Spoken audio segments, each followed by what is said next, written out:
Okay, those vocals just came in a fury out of nowhere.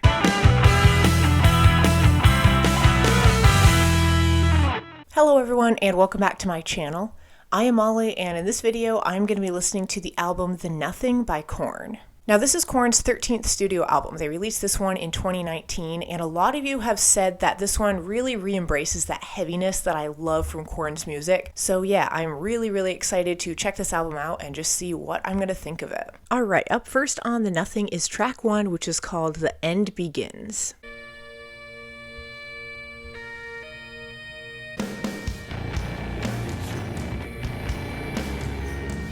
All of a sudden this song got really sludgy sounding.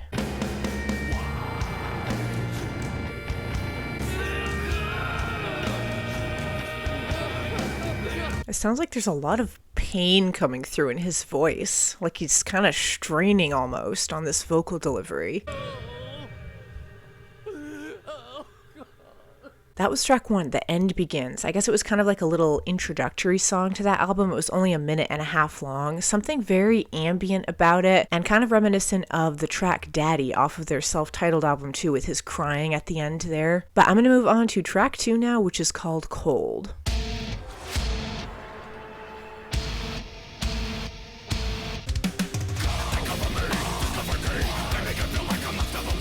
Okay, those vocals just came in a fury out of nowhere. Set the bait and I'm waiting.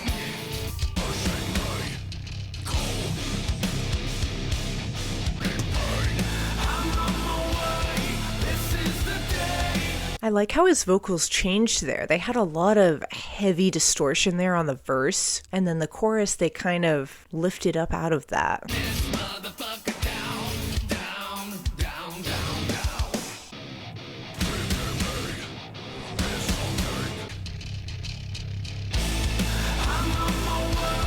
I can't get over that bass. My gosh, it just sounds so heavy and sludgy.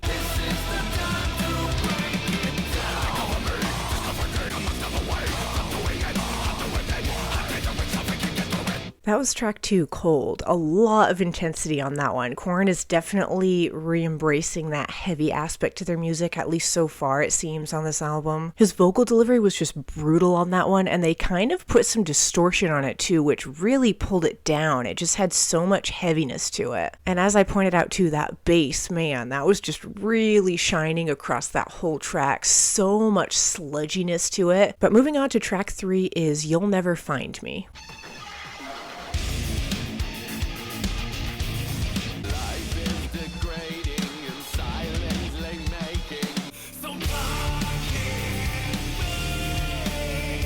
This song has a really big, open, sort of echoey quality to its sound.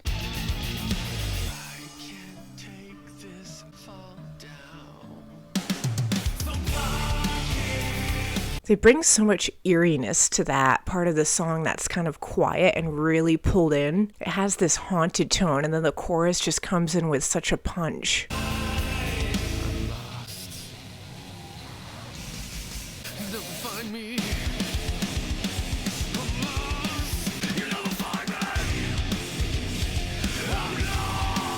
Yeah, this is more of that intensity that I've been missing off of their previous albums. But they're balancing it out with this like haunted eeriness too. I love it. There's so many dynamics at play.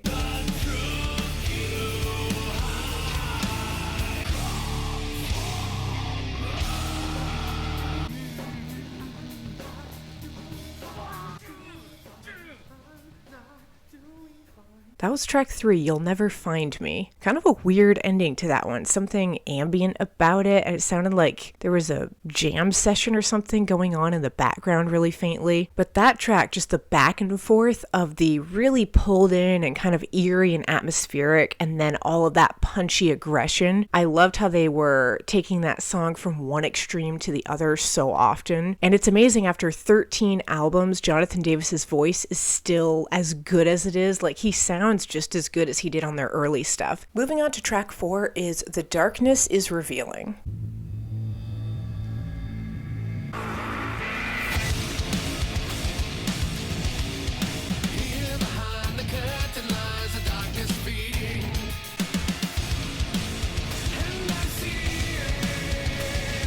I love how clean this track sounds. It's got this really fluid speediness to it, if that makes sense.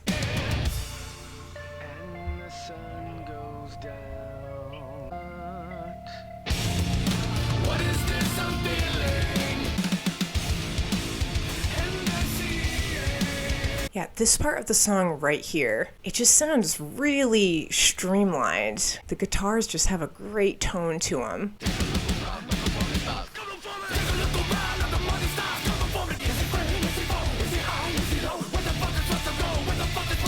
His vocal delivery is so urgent here. It's got like this speediness to it.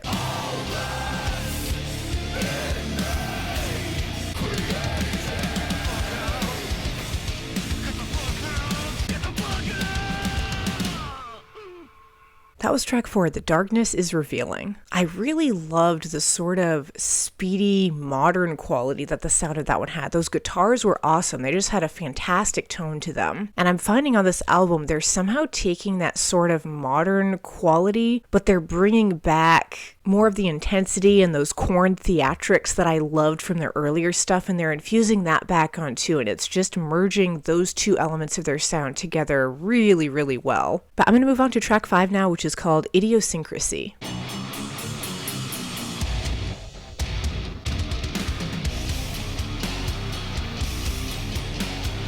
It almost sounds like a crowd of people faintly in the background.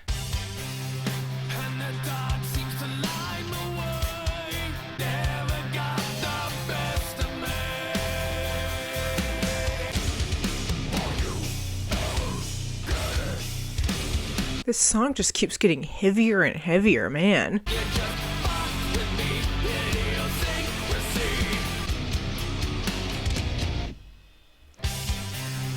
And then they just stop the song all of a sudden.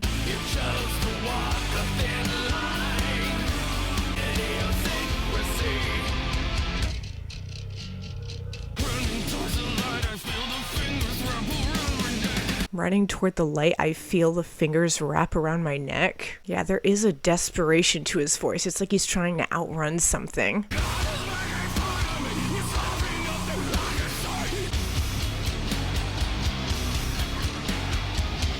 That was track 5, Idiosyncrasy. A lot of dynamics for sure with that one. They were going back and forth between the intense and the really restrained a lot with that track. And I love how Korn has a way of bringing a lot of theatrics into their music, especially with Jonathan Davis's vocal delivery. Yet there's still so much conviction too. Like, I believe every word he's saying, even though there's almost something kind of over the top about the way he's saying it. I don't know, I've just always really enjoyed that about Korn's music. But moving on to track 6 is The Seduction of Indulgence.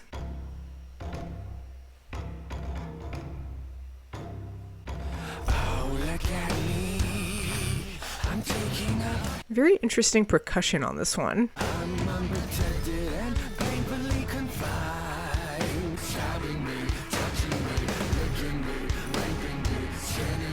Pretty disturbing lyrics to this one. There is something very unsettling about the tone of it overall. Well, that was track 6, The Seduction of Indulgence. That was an interesting one, kind of acoustic with its tone, more on the minimal side. And like I said, something very unnerving about the sound of it, kind of like something's creeping up on you. Up next is track 7, which is called Finally Free.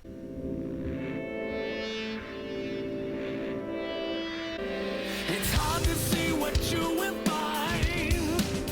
Something very cinematic about the beginning of this one. Really going down.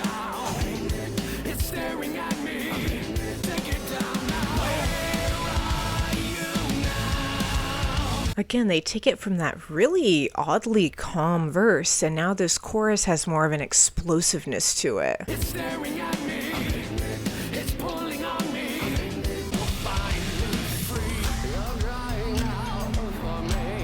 This percussion here is really cool. Such a unique tone.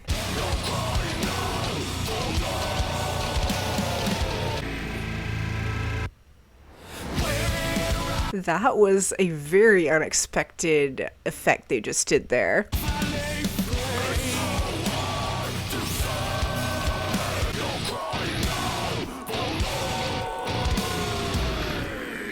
That was track 7, Finally Free. I really enjoyed how ambient that one was. Like I said at the beginning, it sort of had a cinematic quality to it. And that really weird glitch thing that they did that caught me completely off guard there toward the end, that's a great example of how they're pulling in these modern touches of electronic and kind of borderline dubstep qualities on this album, but they're not going heavy-handed with it. It's like just enough to kind of throw you off and make their sound really interesting. But I'm going to move on to track 8, which is called Can You Hear Me?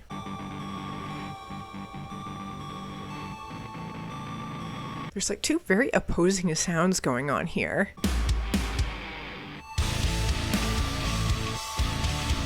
That's really cool. One's like these shiny twinkly stars in the sky, so much lightness, and then the other one's like this kind of heavy, distorted intensity going on. It seems the teens in one at a time. Can you hear me? 'Cause I'm lost. It talks to me. It holds my hand. All of these electronic things they're doing in the background, it's reminding me of being in outer space. It's just the quality it has to its sound.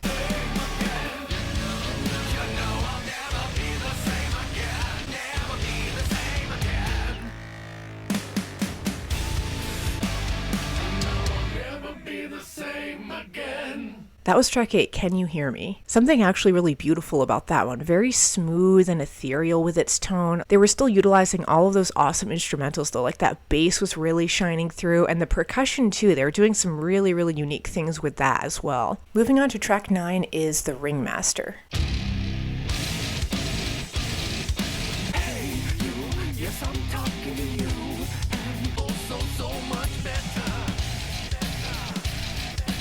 I like the little echoiness going on there. I feel your presence standing there up in my face. Terrifying.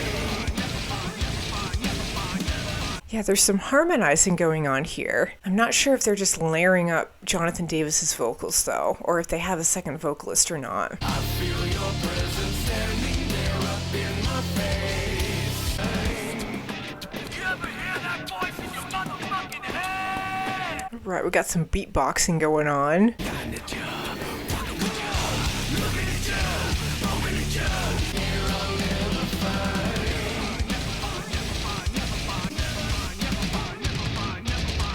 That was track 9, The Ringmaster. On the verses, there was almost a weird boinginess to it, if that makes sense. Like there was a lot of up and down with his vocal inflections. And then on the chorus, it would smooth out. It would take on this really expansive tone, and there was almost a calmness to it. And then toward the end there, we had that random beatboxing out of nowhere. Just a ton of variety with that one with his voice. Moving on to track 10 is Gravity of Discomfort.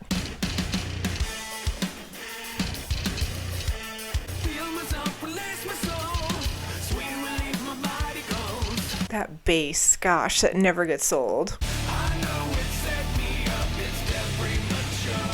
I toss my fears aside, engaged in my denial. There's like a really subtle sound going on here that sounds really metallic almost. It won't go away. Hey, dominate. That was track 10, Gravity of Discomfort. Gravity is certainly an appropriate word to put in the title of that song because it did have such an intense heaviness to it. It was like it was just pulling you down. Despite that heaviness though, there was still a really great flow to that track. It had a lot of different components going on, but it sounded really streamlined and put together at the same time. Alright, moving on is track 11, which I think is pronounced Harder.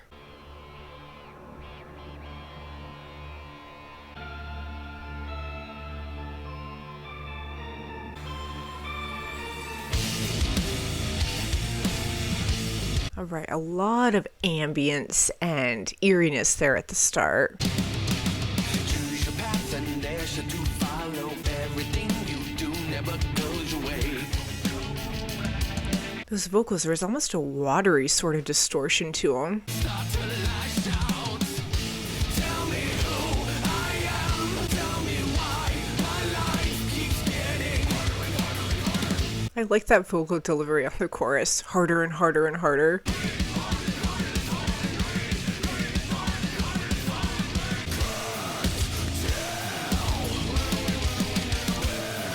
there's something about these vocals, like the background ones, that kind of remind me of System of a Down a little bit on this track.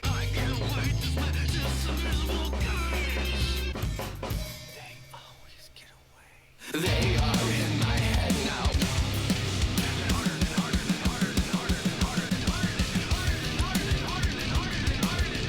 It just keeps building up and up.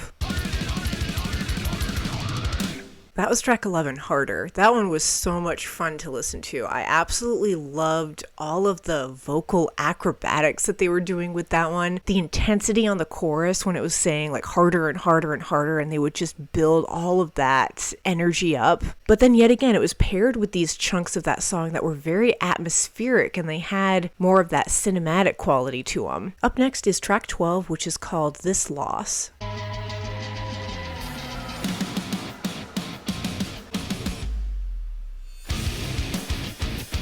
I love how they just stop the song and then it'll kind of come back like a wave.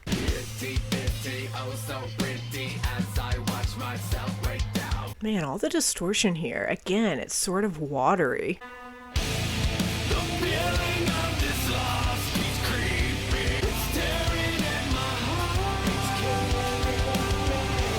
It's tearing at my heart. I really liked his vocal delivery just there. Something almost tender, like melodic about it.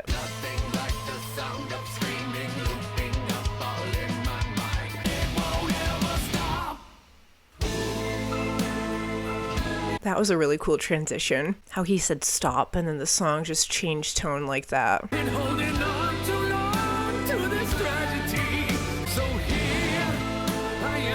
This part is so kind of gentle and floaty, and then those guitars, man, they're just bringing this brutal heaviness.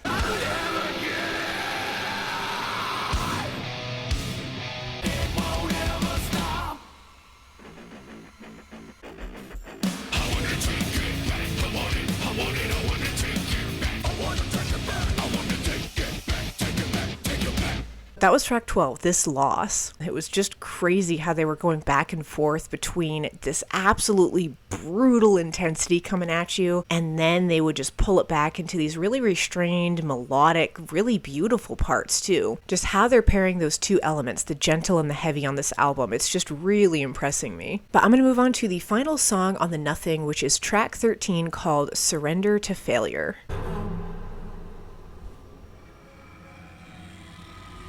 Sounds like a squeaky door opening up. Lost alone here in the dark. Everywhere I turn, I can't escape you. That sound effect they're using, it's almost like something's right behind you, like breathing down your neck. Some sort of monster or something. I would do anything to bring you back to me. I failed.